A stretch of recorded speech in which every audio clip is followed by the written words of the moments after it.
Buenas noches, amigas y amigos. Estamos en esta dominguera.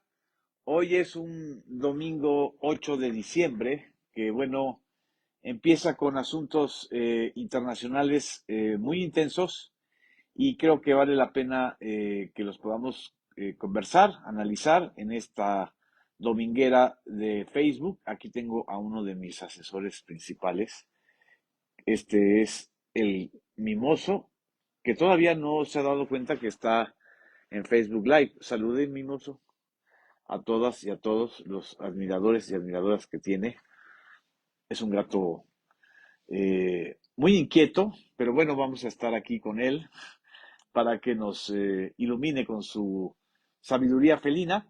Muchas gracias a quienes están sumando. Vamos a hacer unos segundos de esperar a la incorporación de varias y de varios de los que nos siguen en estos análisis de la dominguera.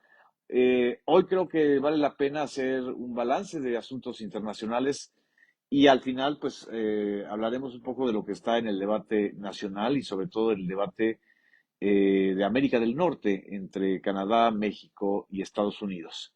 En fin, la madrugada de este domingo, el régimen de 54 años de la familia Assad, primero fue Hafez el Assad y después le dejó el mando como si fuera una monarquía a su hijo Bashar el Assad, que de 2000 hasta 2024 gobernó pues prácticamente con el mismo estilo dictatorial de su padre. Con la caída de Bashar el Assad, lo que observamos y vamos a observar es un realineamiento de fuerzas en esta zona bastante ya conflictiva de Medio Oriente. Y eso tiene que ver con lo que representaba Siria o lo que representa Siria geopolíticamente y lo que representa también este grupo que hasta hace algunos días, hace algunas semanas apenas, era desconocido en los medios occidentales. Estamos hablando de un grupo islamista de, digamos, de adscripción sunita, es decir, distinta al chiismo, que es el que tiene su eje en Irán, el movimiento HTS, que traducido al español se denominaría como una especie de, ahorita estoy viendo aquí las traducciones, pues de movimiento del Levante, es decir, de un movimiento nacionalista que, cuyos principales integrantes, empezando por su vocero y principal dirigente Mohamed Al-Jolani, o Golani, como le dicen algunos, Abu Mohamed Al-Jolani, vamos a aprendernos este nombre, Abu Mohamed Al-Jolani, o Al-Golani, será quizá uno de esos personajes dentro de los grupos rebeldes islámicos que ocupará las noticias en los próximos días, porque si bien este grupo y estos integrantes forman parte de lo que fue Al Qaeda en Afganistán y en otros regímenes o naciones árabes o naciones con mayorías musulmanas, también luego se desligó de Al Qaeda y se vinculó a otro grupo islámico que prácticamente destrozó ciudades históricas de Siria, como es el Estado Islámico, mejor conocido como ISIS, o por su pronunciación en árabe, Al-Daesh. Ellos están, el propio Al-Golani está diciendo que ya no tienen nada que ver con unos planteamientos radicales o fundamentalistas, tanto de Al-Qaeda como de Al-Daesh.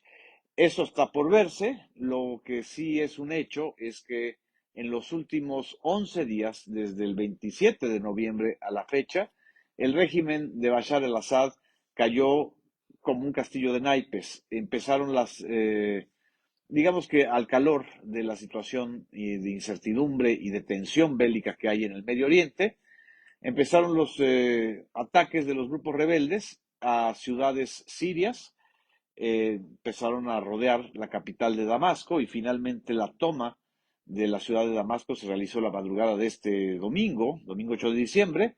Algunas agencias occidentales hablan de 910 muertos durante estos 11 días en los combates.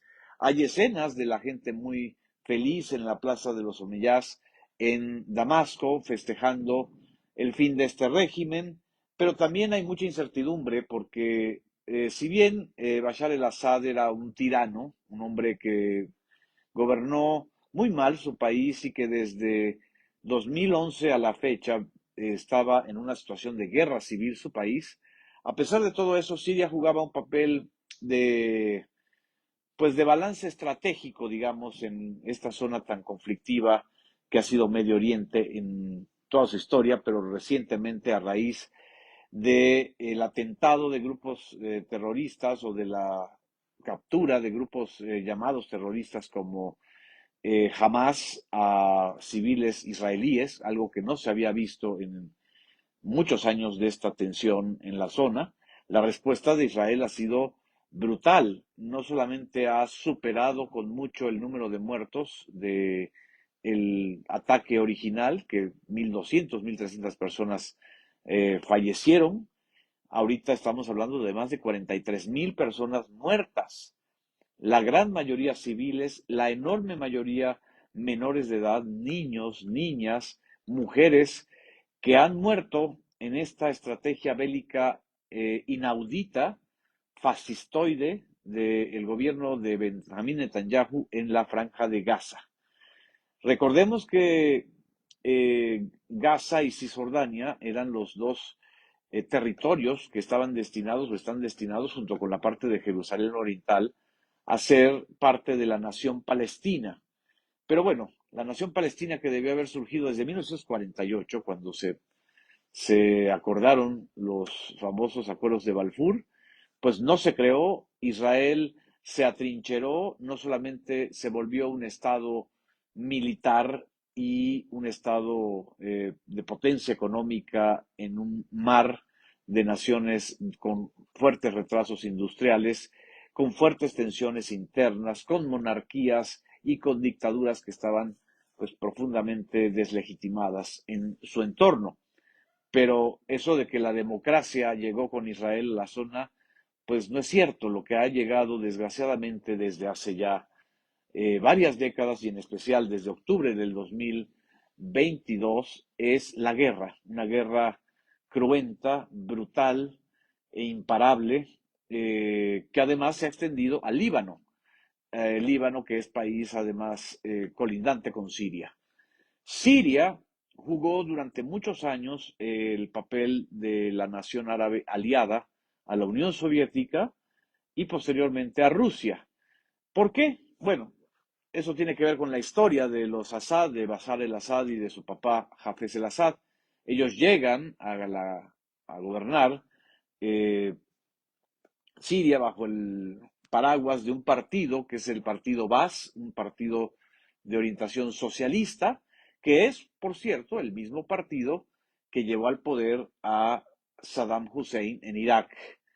El baasismo o el socialismo árabe pues tuvo su influencia y su importancia desde los años 60 a raíz de intentos de gobernantes como el gobernante egipcio Nasser y como otros gobernantes de la zona de crear un panarabismo distinto, digamos, a las monarquías como las de Arabia Saudita o las de Yemen o las de Qatar, y un modelo socialista que respetara o que coexistiera con el capitalismo de mercado. Esto era el planteamiento del partido Baas que desgraciadamente derivó o degeneró en dos regímenes muy autoritarios y muy atacados además por Washington, aunque para conveniencia siempre de Washington a veces funcionó como aliados Saddam Hussein y a veces funcionaron como aliados los Assad en Siria. Pero bueno, desde 2011, cuando estalla la revuelta juvenil y la revuelta islámica de los grupos opositores en Siria, pues básicamente quien defendió al régimen de Assad dentro de esta región fue Rusia, es decir, el régimen o el gobierno actual de Vladimir Putin. Desde 2015, sobre todo desde 2015, la presencia y el apoyo de Rusia para que se permaneciera el gobierno de Assad, pues fue clave. Pero ¿qué sucedió? Que bueno, Rusia también se entrampa en una guerra en su frente eslavo con Ucrania, invade Ucrania, hace reclamos territoriales de distinto tipo a Ucrania. Ya es una guerra que lleva más de 2 años, difícilmente se va a poder resolver en algunos meses. Y evidentemente Siria, o el régimen de Bashar el-Assad, pues queda descubierto, no queda con ningún apoyo principal. Es decir, Rusia, digamos que tiene que ceder. Algunos analistas están diciendo que es Rusia precisamente la que negocia la salida de Bashar el-Assad, que va a vivir como refugiado en territorio ruso, no sabemos si en Moscú o en otra ciudad, y la negociación con los grupos estos rebeldes de orientación islámica y no de orientación panarabista o mucho menos socialista. Estamos hablando de grupos pertenecientes a la llamada yihad islámica o a la yihad en términos generales. ¿Qué quiere decir esto? A los grupos religiosos o de origen religioso que defienden estados teocráticos o estados confesionales frente a el fracaso brutal de lo que fue el laicismo árabe.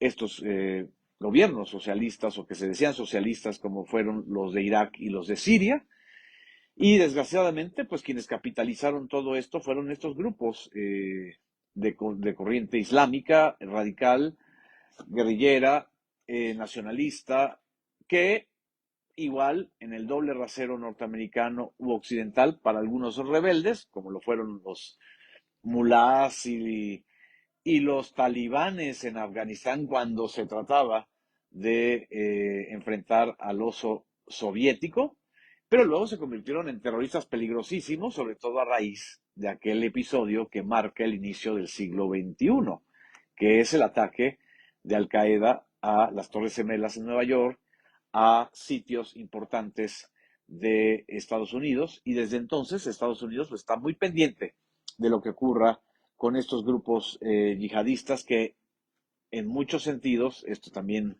es parte de una historia muy amplia, fueron financiados y creados y engendrados originalmente por Estados Unidos en los años 70, finales de los años 70, 79, cuando empieza la invasión de la Unión Soviética a Afganistán.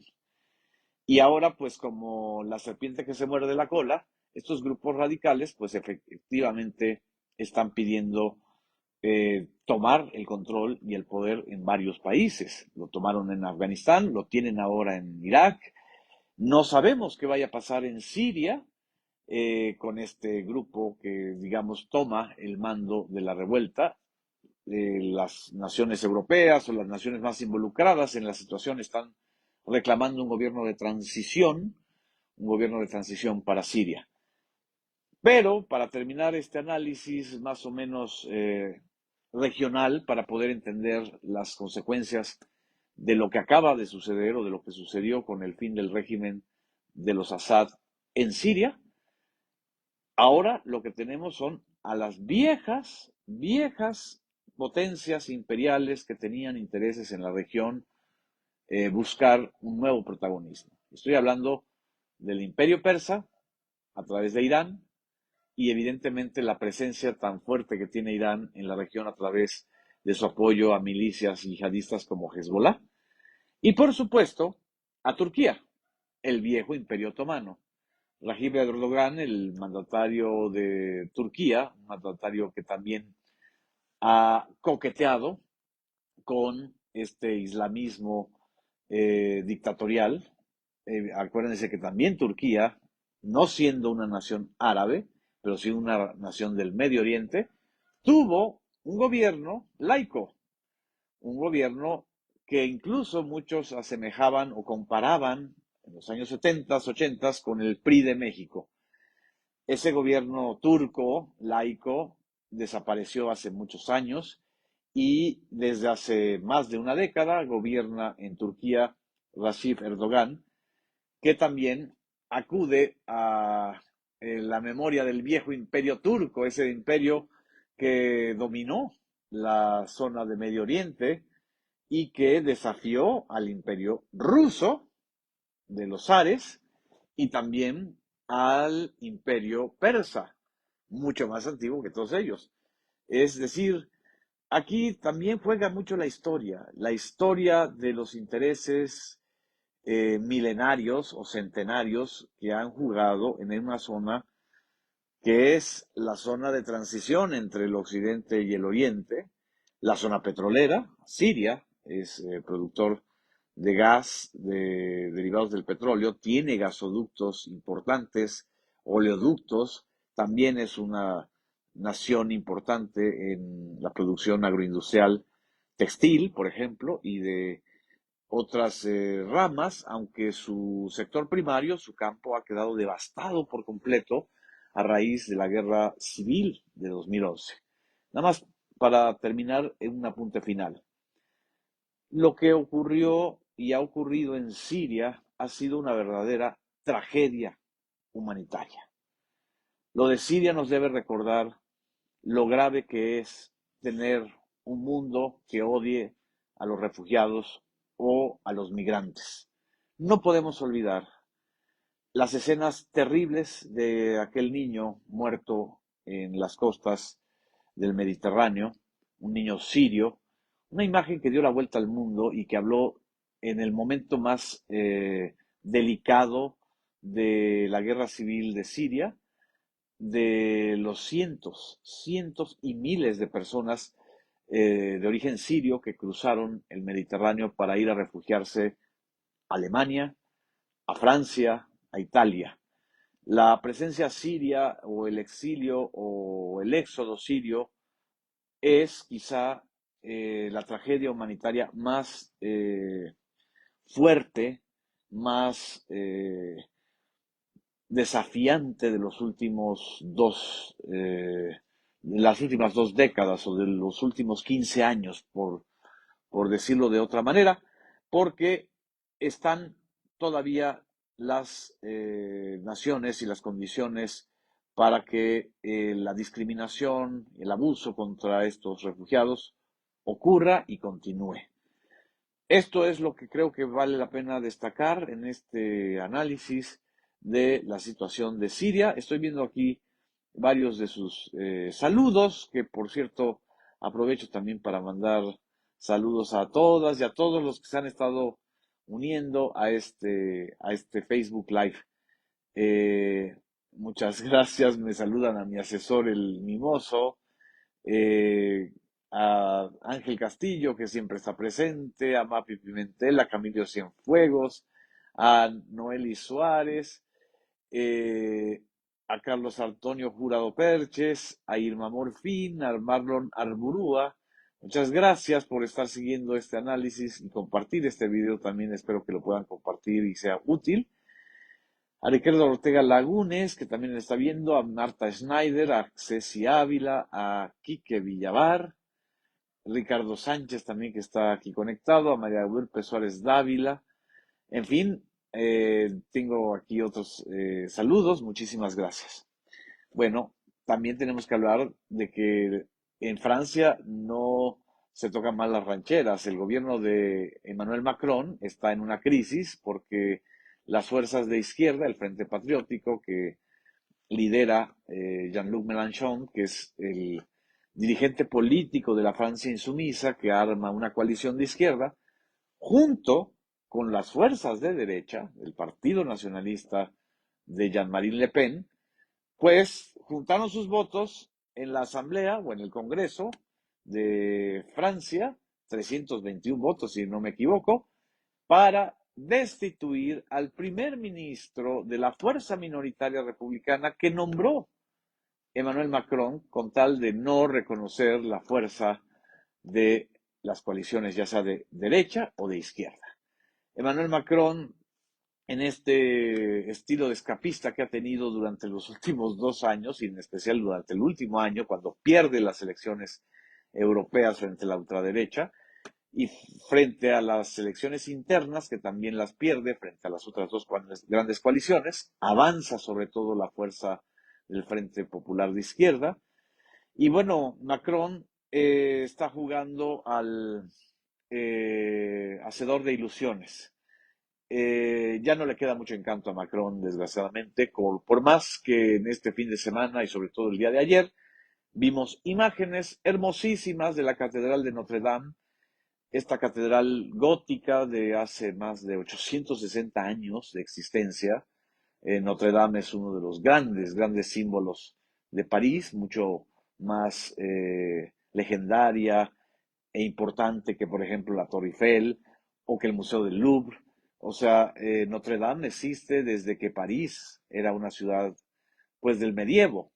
Entonces, esta catedral se quemó, se incendió hace 5 años, sus techos y sus obras de arte impecablemente cuidadas durante siglos, pues fue una tragedia arquitectónica, arqueológica también lo que sucedió. Hubo unos 5 años de reconstrucción. Entiendo que por ahí hay un mexicano que participó activamente en la reconstrucción de la Catedral de Notre Dame. Entonces se hizo esta ceremonia muy telegénica, muy televisiva, pues para celebrar la reapertura de Notre Dame. Y qué bueno que se celebró la apertura de Notre Dame, pero bueno, lo que ha ocurrido con el gobierno de Macron no se va a desviar con una ceremonia como la de la Catedral de Notre Dame. Ahora sí que el jorobado de Notre Dame, pues parece ser que es otra persona y otro personaje histórico contemporáneo. Esto es lo que creo que también es importante destacar de lo que sucedió esta semana. Y por último, desde el lunes pasado, la presidenta Claudia Sheinbaum en la mañanera le respondió de manera contundente y clara a el primer ministro de Canadá, Justin Trudeau, que cada vez me recuerda más a Macron y sus devaneos programáticos, ideológicos, con tal de salvar la elección interna en su país. Trudeau, desgraciadamente, un político que prometía mucho, y pues no solamente por su juventud, porque es galán, porque es hijo de otro primer ministro muy querido en Canadá, es decir, un junior de la política canadiense que tenía las tablas o el oficio necesario, pues 9 años después está terminando mal y está atacando a México de una manera que no tiene sentido. No es fragmentándose México y Canadá como van a poder tener una mejor negociación con Donald Trump. Esto se lo hizo entender Claudia Sheinbaum muy claramente a Trudeau en una mañanera y a decir, a México se le respeta. Es decir, nosotros no somos una nación de segundo orden, ni tenemos por qué ser el payaso de las cachetadas de Trudeau, y mucho menos de Trump. Entonces creo que eso fue interesante, importante como posicionamiento de la presidenta Claudia Sheinbaum. Y bueno, recordar que también el pasado viernes le recetó a Trump una respuesta muy puntual cuando ella le dijo no voy a caer en las provocaciones o en el estilo de comunicar de Donald Trump.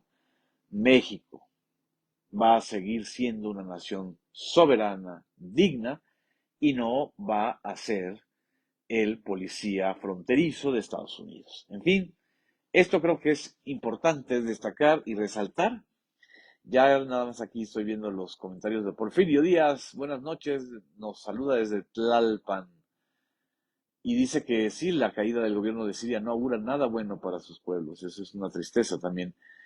Marlon Alburua, saludos. Y sería interesante en este ámbito internacional hablar de la ley marcial que se impuso en Corea del Sur. Bueno, este fue otro episodio de la semana que creo que es interesante hacer un apunte. No duró ni 9 horas la ley marcial. El presidente coreano que la decretó, la decreta de una manera abrupta para desviar el tema del juicio contra su esposa y contra varios de sus familiares investigados por corrupción. Este, este intento de, pues sí, de golpe y de imposición de la ley marcial pues le salió como, pues, como boomerang para el presidente de Corea del Sur. Más bien todas las fuerzas políticas, incluyendo las de su propio partido, se deslindaron, lo condenaron y lo inhabilitaron. Algo patético, creo que ni a Peña Nieto le hubiera ocurrido una cosa así de patética, lo que pasó en Corea del Sur. Ay, así estamos aquí, estoy viendo si no hay otras preguntas o comentarios. Bueno, pues muy buenas noches, disfruten lo que queda de este domingo y tengan una extraordinaria, excelente, productiva y muy afectuosa semana de diciembre. Gracias.